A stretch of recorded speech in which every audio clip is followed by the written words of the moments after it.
one of our goals is to get the tongue to live in the palate. If you're oral breathing, you're missing out on a lot that goes on in the nose.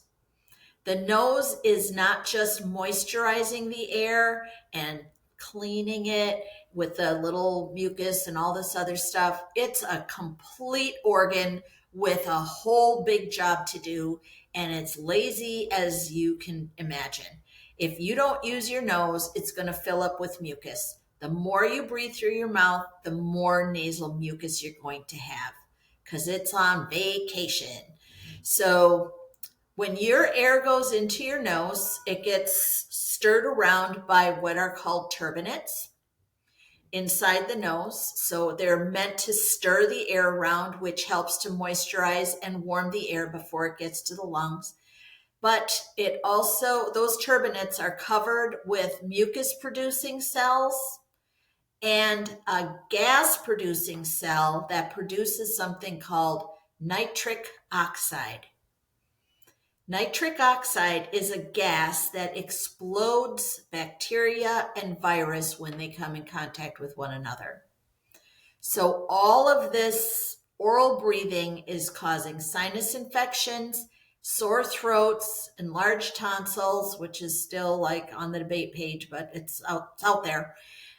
So you're allowing respiratory pathogens to enter your lungs if you're breathing through your mouth. So once you've got these smithereens, which is a word that we used to use a lot when I was in elementary school. Is it still a word today? I don't hear it, but yeah, blown to smithereens, right? Yeah, That's what we exactly. say. Yeah. Tiny, tiny particles, right? Right. So those tiny particles, and I'm sure everybody's heard about adenoids. So the adenoid is like a sponge. It's right at the corner. So when you breathe in, it goes to the back and then it turns like 90 degrees or whatever, and then goes down into your lungs. So the adenoids are right at that corner, and that is like a sponge, and it collects up the smithereens. That's how it's supposed to work. And the tonsils are the second gate to catch the smithereens as they go down.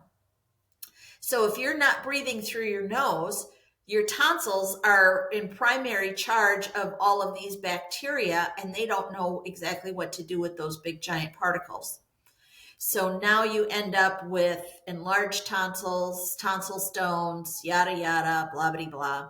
So it's even in the Bible, God did not blow air into Adam's mouth. He blew it into Adam's nose.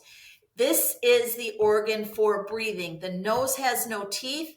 The mouth is there as an emergency situation if you fall out of a tree or whatever, so that you didn't die for something stupid like a broken nose. You could still survive.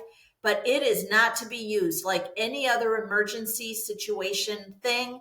You don't want to use it unless it's an emergency. Boom.